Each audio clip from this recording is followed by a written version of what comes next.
Hai, Assalamualaikum warahmatullahi wabarakatuh. Balik lagi dengan Media Belajar Indonesia. Kali ini kita bakal bahas soal SKD, Seleksi Kompetensi Dasar mengenai wawasan kebangsaan.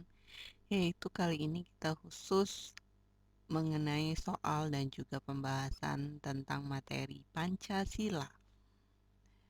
Seperti biasa ada soal, ada nada jawabannya. Di sini soal pertama, berikut ini adalah pokok-pokok pikiran untuk membentuk negara yang merupakan inti dari Pancasila adalah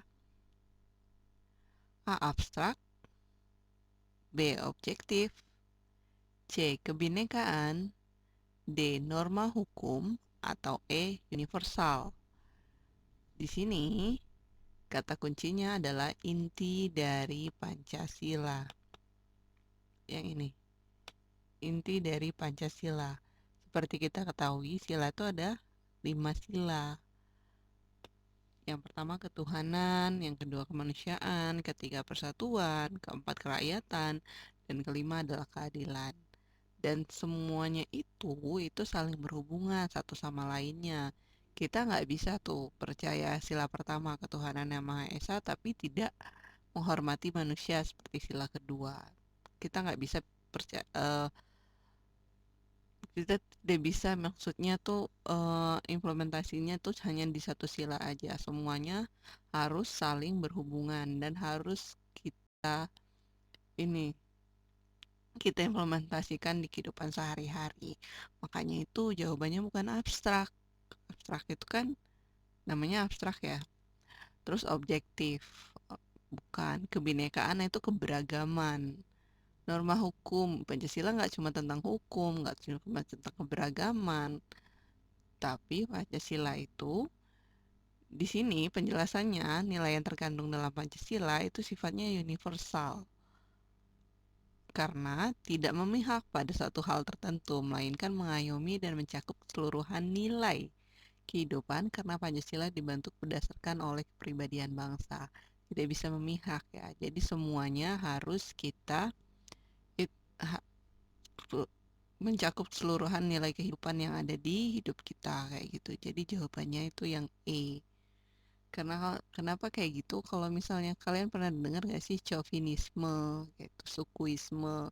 Chauvinisme itu karena cuma paham atau implementasinya hanya sila ketiga, sila yang lainnya nggak diiniin, diimplementasikan dalam kehidupan sehari-hari. Jadi seperti itu. Jadi jawabannya yang E, inti dari Pancasila itu adalah nilai universal. Dua, pengaturan dan penerapan sistem perekonomian diharapkan dapat mewujudkan kesejahteraan rakyat untuk saat ini dan masa yang akan datang. Hal ini merupakan salah satu wujud kekuatan ideologi Pancasila, yaitu asas A. Fleksibilitas, fleksibilitas menyesuaikan waktu, B. Progresif, C. Realisme, D. Idealisme, dan atau E. Objektif. Yang perlu kalian ketahui, asas di dalam Pancasila atau sering disebut dimensi Pancasila itu hanya ada tiga. Hanya ada tiga, ya. Yang pertama adalah dimensi realitas atau realita. Kata dasarnya tuh real. Nah, nilai dasar yang ada pada ideologi hidup secara real atau nyata dan bersumber dari budaya dan pengalaman bangsa. Itu dimensi realitas. Dengan ini perekonomian kan. B, yang kedua itu ada asas atau dimensi idealisme. Ide, kata dasarnya adalah ide, yaitu nilai dasar yang mengandung idealisme yang bertujuan untuk mendapatkan harapan yang lebih baik melalui pengalaman yang ada. Ide-ide atau gagasan itu kata kunci dari dimensi idealisme. Dan dimensi yang ketiga itu adalah dimensi fleksibilitas. Nah, dalam ideologi memiliki keluasan yang merangsang pengembangan pemikiran baru yang relevan dan sesuai dengan jati diri bangsa. Itu pengertian dari fleksibilitas. Keluasan yang merangsang pengembangan pemikiran baru. Di sini, di soal pengaturan dan penerapan sistem perekonomian diharapkan dapat mewujudkan kesejahteraan rakyat untuk saat ini dan masa yang akan datang. Itu berarti yang A, fleksibel, menyesuaikan waktunya. Jadi jawabannya adalah yang A, fleksibilitas kayak gitu. Oke. Sekarang kita ke soal ketiga. Kebebasan atas hak milik dan jaminan sosial serta mendapatkan pekerjaan dan perlindungan kesehatan merupakan hubungan HAM dengan Pancasila sila keberapa? A. Ketuhanan yang Maha Esa atau sila pertama. B. Kemanusiaan yang adil dan beradab atau sila kedua.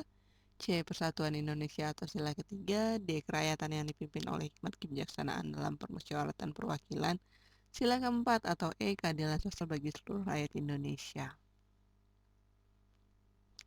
Di sini, kebebasan atas hak milik dan jaminan sosial serta mendapatkan pekerjaan dan perlindungan kesehatan.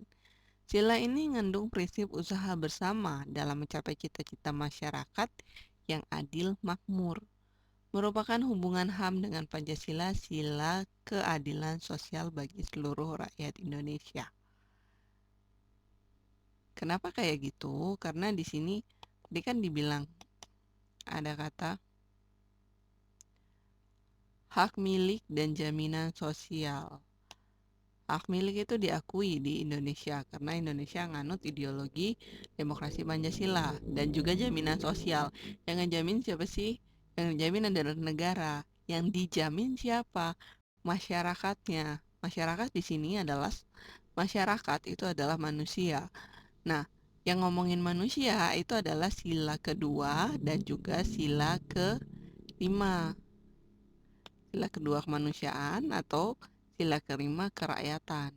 Nah, kalau ngomongin masyarakat, bedanya sila kedua dan sila kelima, kalau ngomongin masyarakat atau rakyat atau manusia sebagai masyarakat, berarti dia masuk sila kelima. Tapi kalau sebagai manusia sedunia atau manusia sebagai makhluk hidup, itu biasanya sila kedua. Seperti misalnya ada contoh kemarin ada gempa di Palu, terus ada komunitas, misalnya komunitas baca Jakarta itu menggalang dana ngasih bantuan ke Palu. Itu adalah pengamalan sila kedua karena itu kegiatan kemanusiaan antara manusia dengan manusia kayak gitu. Nah, tapi kalau manusianya sebagai rakyat atau manusianya sebagai masyarakat atau manusianya sebagai warga negara itu pasti masuk silanya sila kelima. Jadi bisa bedain ya antara sila kedua dan sila kelima karena itu yang paling sering keganti. Kalau sila ke 1, 3, dan 4 itu biasanya nggak ketukar. Jadi jawaban yang tepat itu adalah yang E. Soal nomor 4. Contoh pelaksanaan politik luar negeri bebas aktif berdasarkan Pancasila. A. Ikut campur dan memihak salah satu blok. B. Mengirimkan pasukan perdamaian ke wilayah konflik, kurang K itu ya. Atau C. Memberi bantuan senjata pada negara yang bertikai. Atau D. Menghimpun negara sepaham dan seideologi. Atau E. Organisasi ekonomi yang Eropa sentris. Jadi gini, politik luar negeri bebas aktif ini adalah ide dari Muhammad Hatta, kayak gitu. Wakil Presiden pertama Indonesia. Nah, politik luar bebas aktif itu adalah kita bebas bergaul dengan negara luar, tapi kita tidak boleh negara memihak negara tersebut, apalagi negara yang sedang berkonflik kayak gitu. Kita bebas menolong sesama manusia, tetapi kita tidak boleh menolong negara yang sedang konflik.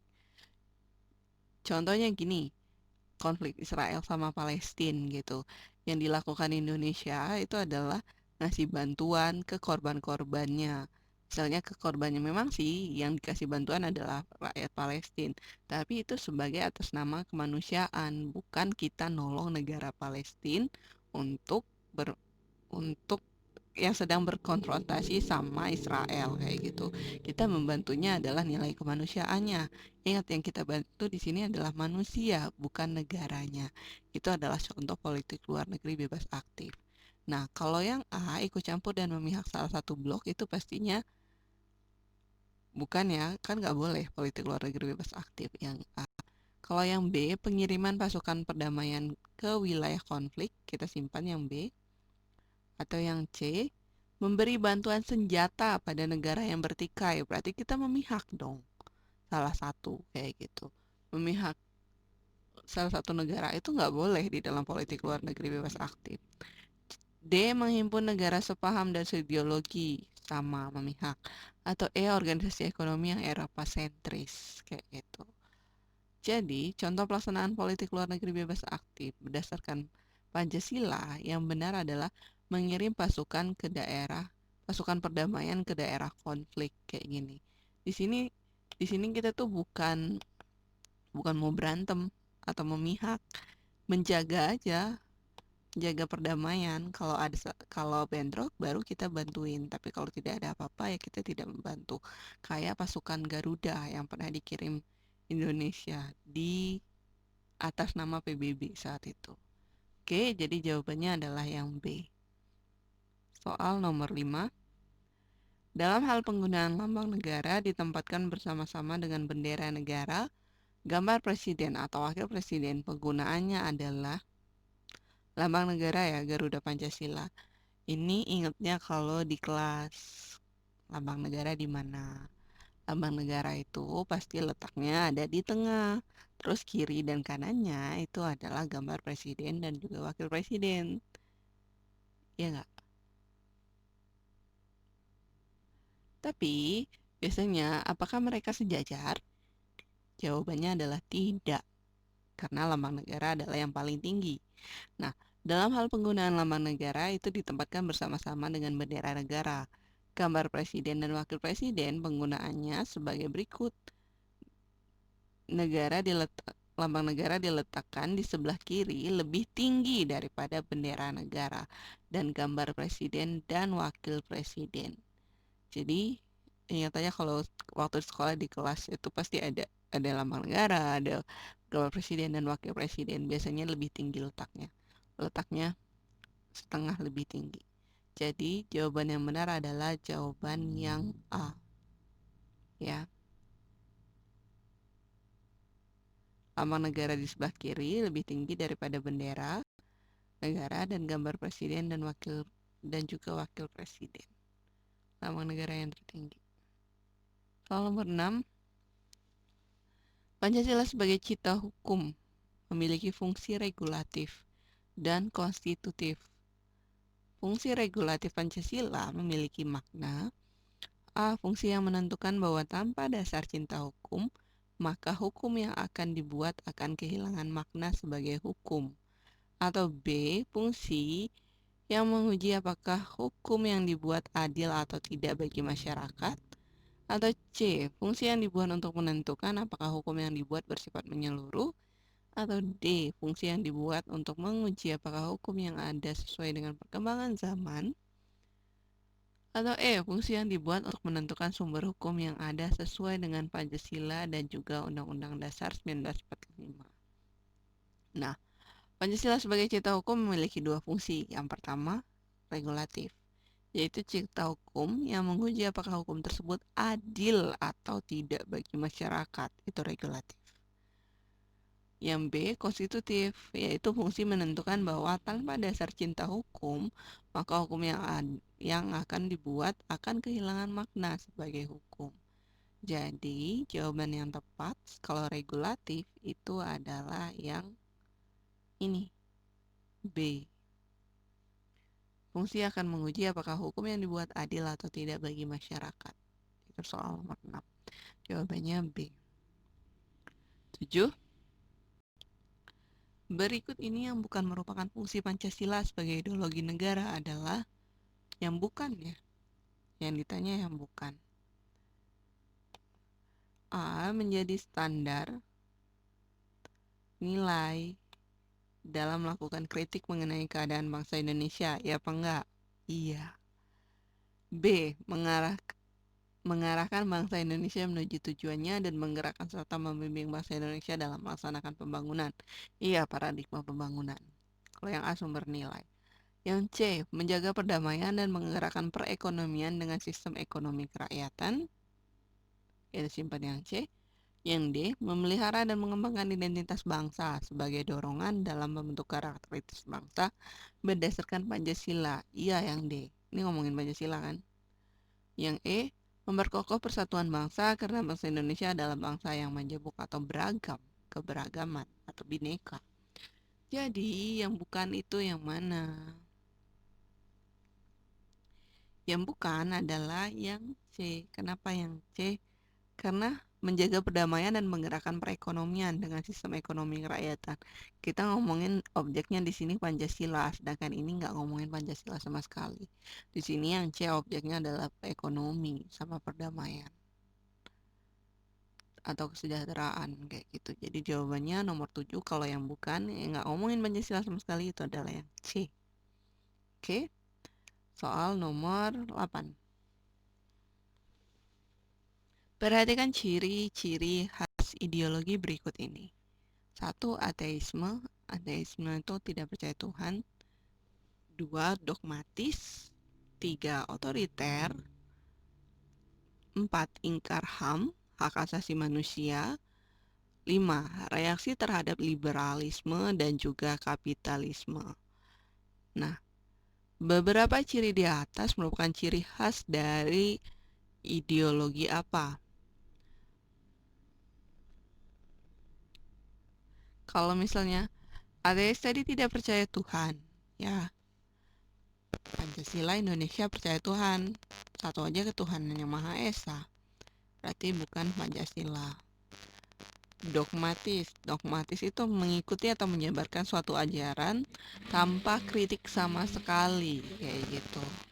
Yang tanpa kritik itu yang mana? Yang tanpa kritik itu komunis sama fasis, ya kan? Berarti otoriter. Otoriter itu sesuai aturan, berarti liberal nggak masuk, sosialisme nggak masuk. Ingkar HAM. Ingkar HAM, komunisme, fasisme, lebih ke komunis ya, tapi kita lihat kelimanya. Reaksi terhadap liberalisme dan kapitalis. Reaksi atas kebebasan dan juga kapitalisme. Nah, kalau fasis itu nggak ada reaksi. Fasis itu negaranya tertutup. Fasis itu adalah ideologi yang negaranya dikuasai oleh satu orang, kayak gitu. Nah, contoh negara fasis itu adalah Korea Utara. Jadi, yang bereaksi terhadap liberalisme dan juga kapitalisme itu adalah komunis. Komunis atau marxisme. Jadi, jawabannya adalah yang B. Oke. Soal nomor 9. Pengamalan Pancasila kelima sebagai paradigma pembangunan adalah sila kelima tuh keadilan sosial bagi seluruh rakyat Indonesia. Kalau yang A, menumbuh kembangkan sistem politik demokrasi Pancasila yang mampu memelihara stabilitas nasional yang dinamis. Politik demokrasi, sila keberapa ayo? Sila keempat, demokrasi di sini. Demokrasi itu apa ya? Kita dikasih hak untuk bersuara. Pengambilan suara dengan suara dan hasilnya itu diambil dari suara terbanyak. Itu sama aja kayak musyawarah di sila keempat kayak gitu. Yang B, pengembangan ekonomi dan pemerataan pembangunan serta pengembangan kesadaran dan tanggung jawab warga negara. Sila kelima bukan? Pemerataan pembangunan serta pengembangan kesadaran, kita simpan yang B. Yang C, upaya pengembangan pertumbuhan ekonomi dan pemerataan pembangunan dan hasil-hasilnya sehingga tercipta kemakmuran yang berkeadilan bagi rakyat Indonesia. Oke, B sama C mirip. D, peningkatan harkat dan martabat serta kewajiban asasi warga negara dan penghapusan ketidakadilan. Sila kedua, HAM. Yang E, pembangunan untuk meningkatkan harkat dan martabat manusia berdasarkan nilai kodrat manusia. Sila kedua, oke. Jawabannya adalah yang C. Kenapa? Sila kelima paradigma pembangunan yaitu upaya mengembangkan pertumbuhan ekonomi dan pemerataan pembangunan dan hasil-hasilnya sehingga terciptanya kemakmuran yang berkeadilan tinggi. Berkeadilan bagi rakyat Indonesia dalam sistem ekonomi yang disusun sebagai usaha bersama berdasar atas asas kekeluargaan. Kalau kenapa ngebedain B sama C? Kalau B itu adalah tanggung jawab warga negara, kalau C itu adalah hasilnya untuk rakyat. Kan keadilan sosial bagi seluruh rakyat Indonesia. Jadi yang lebih tepat itu adalah yang C. Oke, 9 yang C. 10. Setiap produk hukum yang dihasilkan di Indonesia tidak boleh bertentangan dengan Pancasila. Pancasila sebagai sumber hukum, sumber dari segala sumber hukum ya, ditetapkan dalam TAP MPR nomor berapa? Yuk. Pancasila itu ditetapkan sebagai sumber hukum dengan bukan cuma Pancasila ya.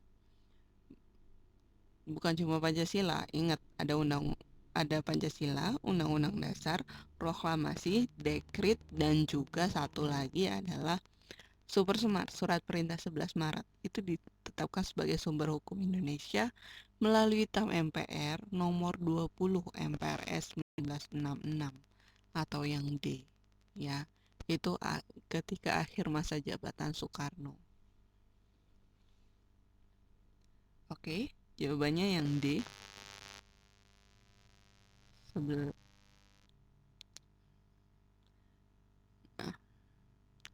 Pancasila di situ sebagai sumber dari segala sumber hukum karena Pancasila sekali lagi saya ulangi ada di urutan pertama, urutan keduanya adalah Undang-Undang Dasar, urutan ketiga adalah Proklamasi, urutan keempat adalah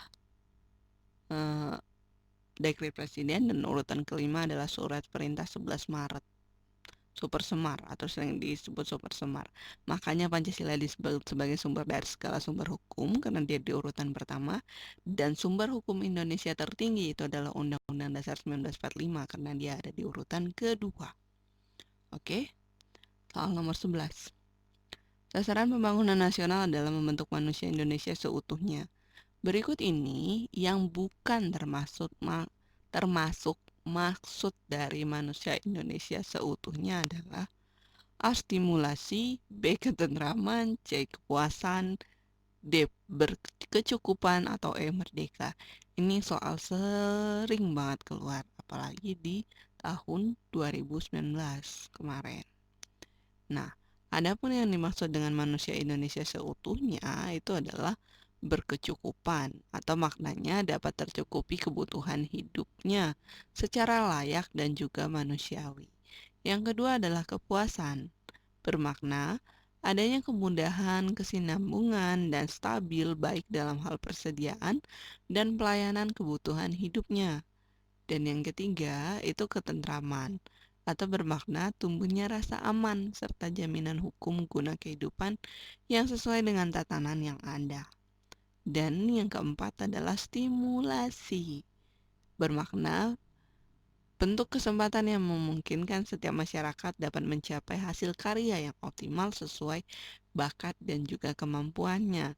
Jadi yang bukan adalah yang E, merdeka. Oke. Soal nomor 12. Adanya unsur pemersatu di antara warga negara Indonesia dengan semangat rela berkorban dan menempatkan kepentingan bangsa dan negara di atas kepentingan pribadi atau golongan adalah contoh kebinekaan di Indonesia. Kebinekaan itu adalah keberagaman. Kita banyak suku, banyak bahasa, kayak gitu. Itu adalah contoh kebinekaan. Apakah dia ngomongin kebinekaan? Semangat rela berkorban. Di situ nggak ngomongin kebinekaan. Yang B, hubungan Pancasila dengan hierarkis dan piramidal.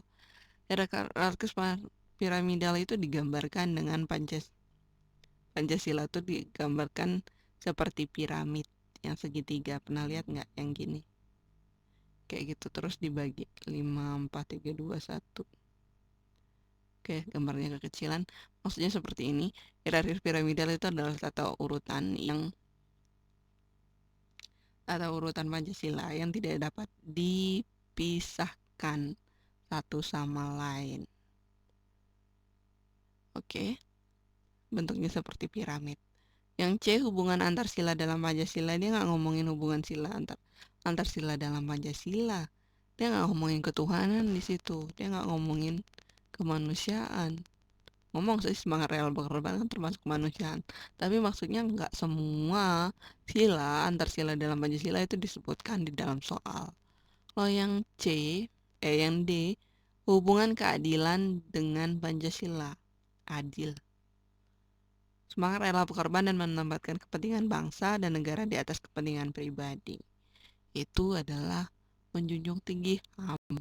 Jadi, sila persatuan Indonesia mengamanatkan adanya unsur pemersatu di antara warga negara Indonesia dengan semangat rela berkorban dan menempatkan kepentingan bangsa dan negara di atas kepentingan pribadi atau golongan. Itu adalah menjunjung tinggi HAM. Hal ini sesuai dengan prinsip HAM tentang pergaulan sesama manusia dalam semangat persaudaraan, menunjukkan hubungan HAM dengan Pancasila. Jadi, jawaban yang tepat itu adalah yang E. Ya kan? Oke, udah dibahas semuanya. Sekian, terima kasih telah menyaksikan. Semangat, semoga lolos. Dah, wassalamualaikum warahmatullahi wabarakatuh.